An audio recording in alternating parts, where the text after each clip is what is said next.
지금까지 한미반도체 주요 고객사가 TSMC라고만 생각했는데 TSMC의 OSAT 기업이 협력사다라는 의견을 냈어요. 혹시 OSAT 기업은 어떤 기업인가요? 당신의 계좌를 변화시켜줄 투자의 신. 안녕하십니까, 이형수 대표입니다.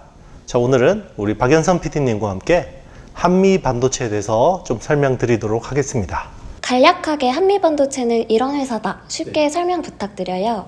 한미 반도체는요, 반도체 후공정을 담당하는 회사인데요. 절차연마, 절자는요 절단입니다.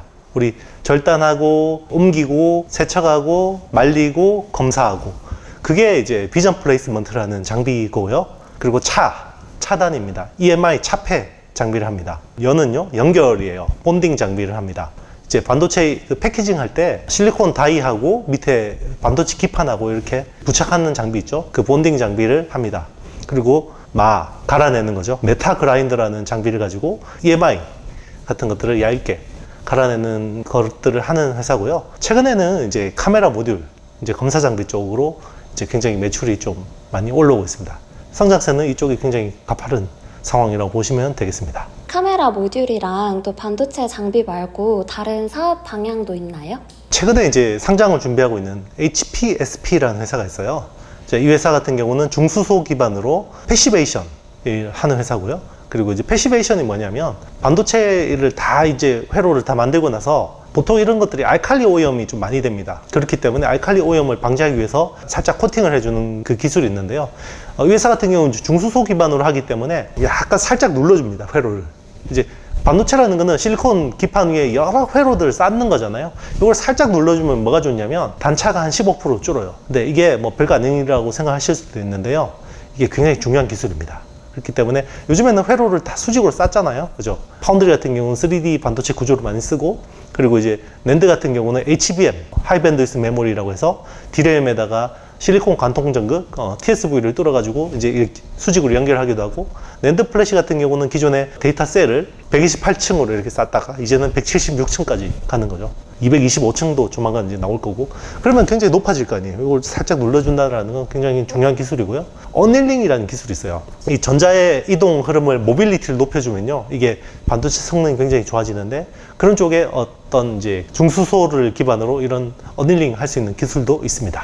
혹시 한미반도체 장비 중에 스트립 그라인더도 있다고 하더라고요. 네. 이 장비는 어떤 장비인가요? 뭐 최근에 이제 메타 그라인더라는 이름으로 바꿨고요. 말 그대로 메타버스용 디바이스에 많이 쓰일 거라는 기대감이 있는 거고요. 반도체가 이제는 이제 우리 웨어러블 많이 되잖아요. 그죠? 특히나 이제 메타버스 디바이스 같은 경우는 사람의 이제 눈에다가 써야 되는 건데, 이게 뭐 AR이든 VR이든 사람이 써야 되는데, 중요한 게 여기 굉장히 많은 반도체가 들어가고, 이제 디스플레이는 어차피 화면이 앞에 있지만 반도체가 여기 측면 아니면 안경의 테두리 같은 데 들어가야 되는데, 여기 또 반도체가 굉장히 많이 들어가야 돼요. 그래서 어떻게 오밀조밀하게 반도체를 밀어 넣다 보니까 반도체 기판 하나에다가 양쪽으로 반도체 실리콘 다이를 실장하는 그런 기술이 쓰이고 있는데요. 그게 더블 사이드 몰드라는 기술입니다. 애플이 주로 많이 쓰는 기술이고요. 자, 이게 하면 그럼 두께가 좀 두꺼워지겠죠. 양쪽으로 패키징을 하니까.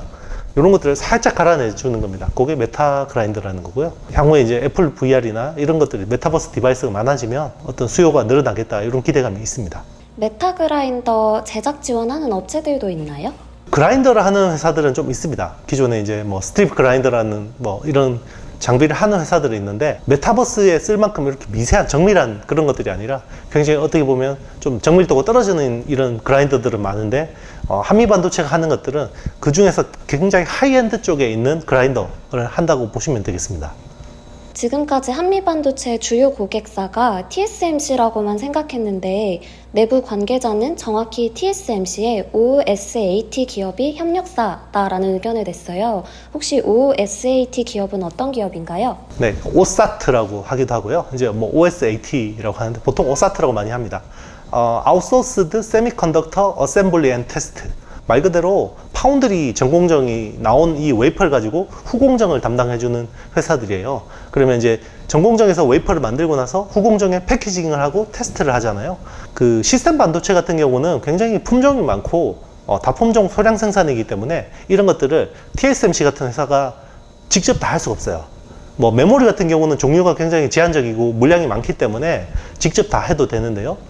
시스템 반도체 같은 경우는 굉장히 반도체 칩수도 다양하고 뭐 패키징 기술도 굉장히 다양하기 때문에 이런 것들을 종합 서비스 해줄 수 있는 회사가 필요한데요. 그런 것들이 이제 세계 1위 OSAT 업체가 이제 대만의 ASE라는 회사가 있고요. 그리고 2위 업체가 미국의 암코라고 하기도 하고요. 이제 예전에 우리나라 아남 반도체였는데 IMF 때 애석하게도 미국으로 넘어가 버렸습니다. 그리고 3위 업체가 이제 중국의 장천과기 JCET라는 회사고요. 예전에 스태츠치팩이 이제 이 회사에 인수가 된 거고요. 4등이 이제 스피리라는 회사인데 여기도 이제 대만 회사인데 ASE가 인수했습니다. 뭐 이런 회사들 정도 보시면 됩니다. 자, 오늘 영상이 마음에 드셨다면요, 좋아요, 구독, 알림, 댓글 많이 좀 부탁드리도록 하겠습니다. 저는 다음 시간에 뵙겠습니다. 안녕.